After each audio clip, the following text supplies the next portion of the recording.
So, yep. Hey guys, how we doing? What are we doing today? Basically, I saw this video and it just went viral, and it's about Travis Scott and his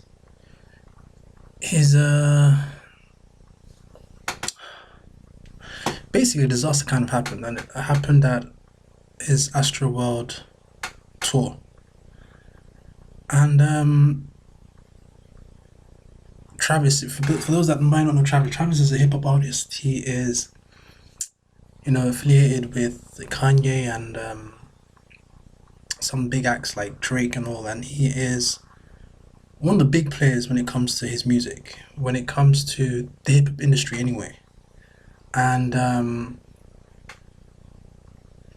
yeah, there's a kind of unfortunate event which has like transpired in I think one of his last shows, and it was for his Astro World tour. I would say that.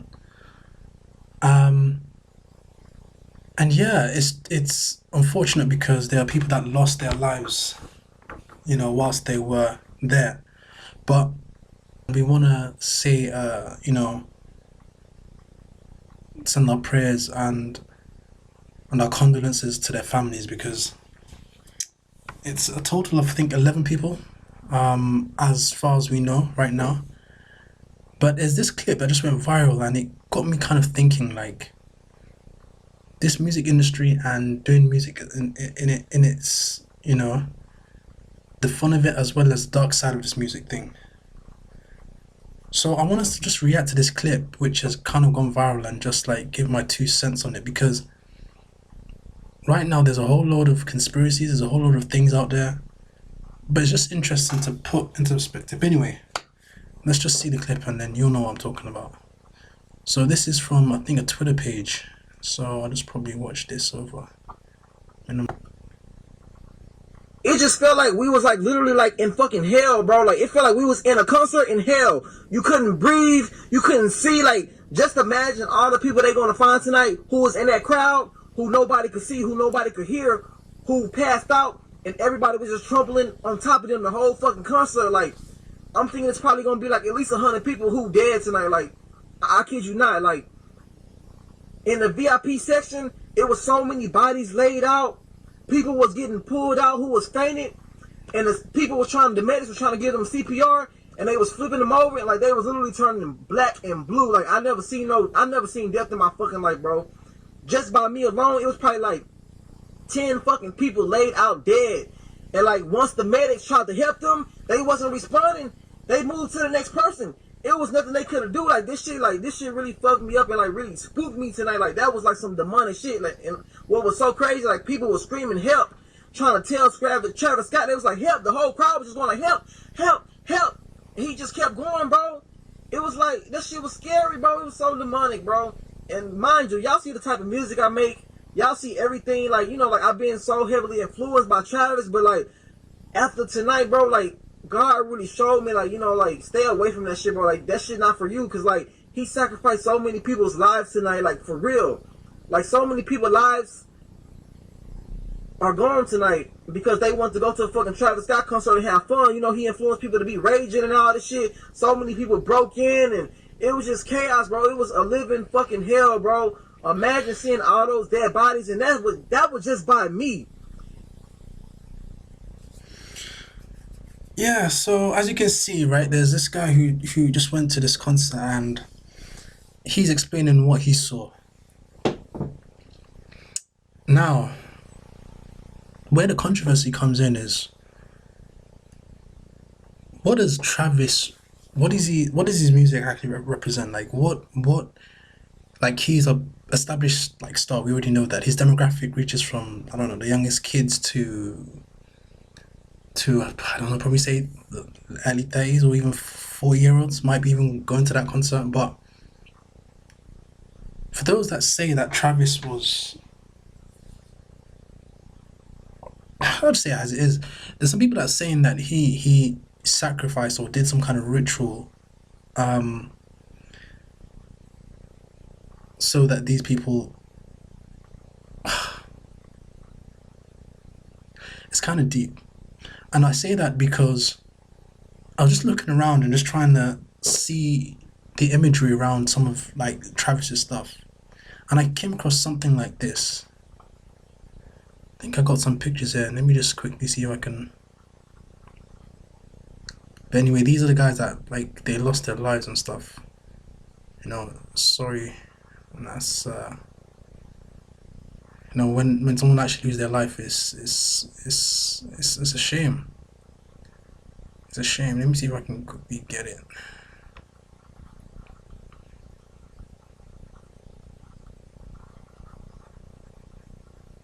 Oh yeah.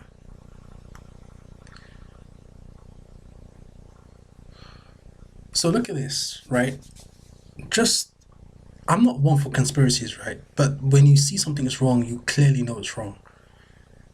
So this exhibition A, like, and it's a painting or reference to you know, some kind of symbolism that someone, you know, put together and said, like, hold on, like, if Travis is doing this, like, surely something is in the works, right?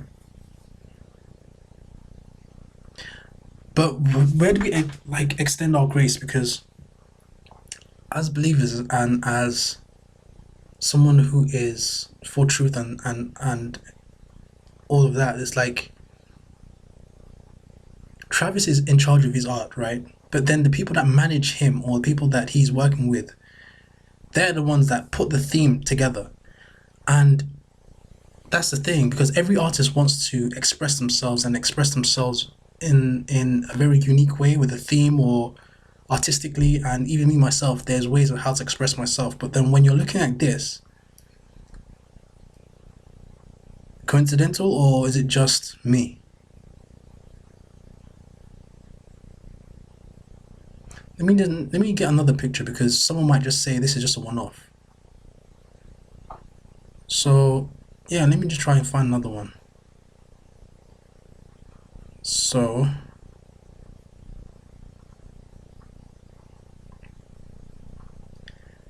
then there's this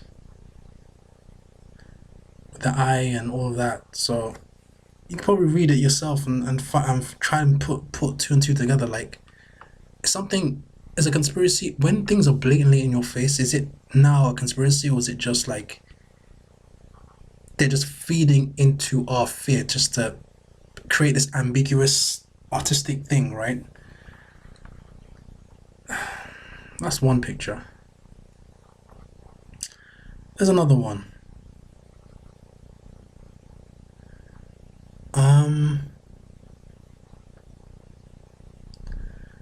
And in Travis's music, or in Travis's artistry, or I don't know what to say, but I say it's his you know, when I say it's how he visually, or how they portray Travis to us, there is something kind of dark here. But then someone would say,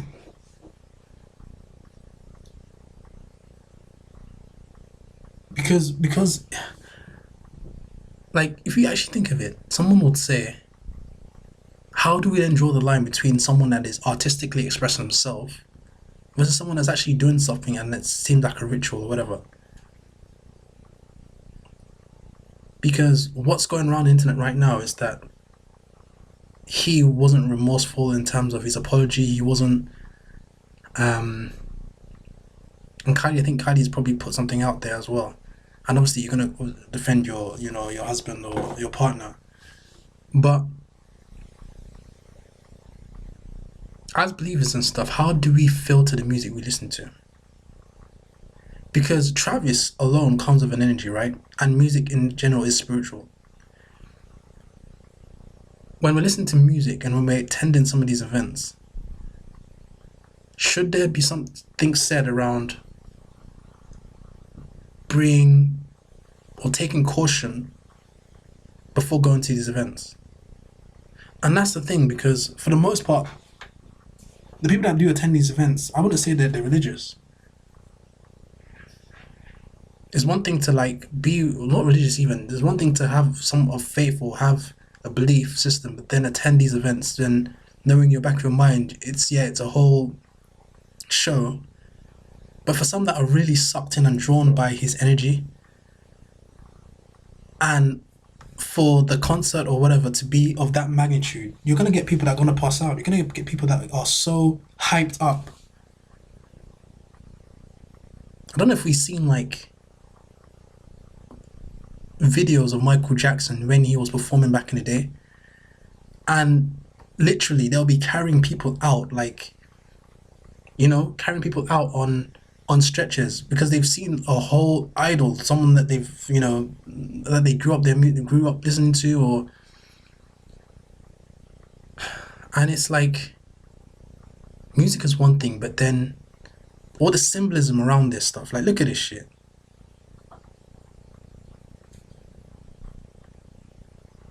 Mouth of Hell referenced by. Should we extend grace to like someone like Travis? What I mean by extending grace is that are there things that are out of his control, right? But because he is the center stage of all these things, he's the one that takes the blame. Or is it the people around him that are probably conscious of all these things, but then portraying it to us?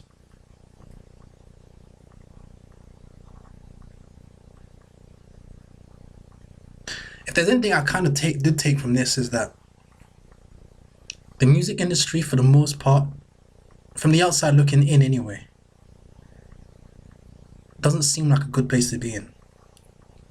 Whether that might be through contracts, whether that might be through all of this symbolism that they portray, whether that might be through, I don't know. And this is something, and someone that does music, it's almost like you've always grown up with the idea of signing to these labels and signing to these people, or having the dream at least to be, you know, on a world stage or whatever. But to the point that when it becomes like this, where do we kind of draw the line? And that's what I kind of just wanted to like put in the air, because there are going to be people attacking him, and there are going to be people that will, you know, be angry, especially the parents. Like, they sent their kids off to a concert, they might have gone with, you know, guardians or whatever, but then to saying that's the last, you know, to say that that's the last time they'll see their children again, it's almost unthinkable. And because it's Travis, I guess Travis takes the blame, but if it was someone else, would we still see it in the same light as well?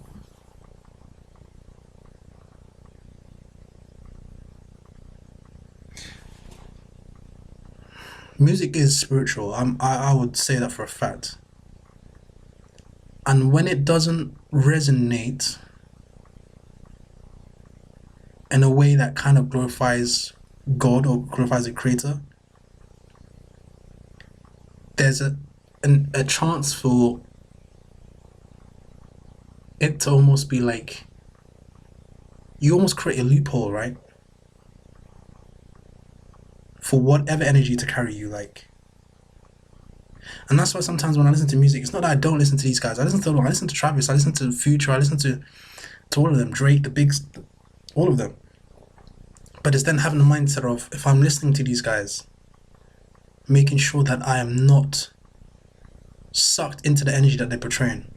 Whether that might be through lyrics, whether that might be through visuals, having a kind of a solid mindset. And someone will say, then how do you then get that when you're listening to these guys? Or then how do you filter it out? It's only one thing. And that is making sure that your belief system in God is first and foremost solid before you end up listening to these guys. Because there are people that listen to these guys, and they're kids as well, probably replaying their music all on Spotify. The numbers that you see on Spotify, I guarantee they're probably the kids that have been listening to their stuff all day. And granted, some of them don't even know better, but, you know. Anyway, just thought I'd give my 2 cents on this and see what you guys think. Let's see.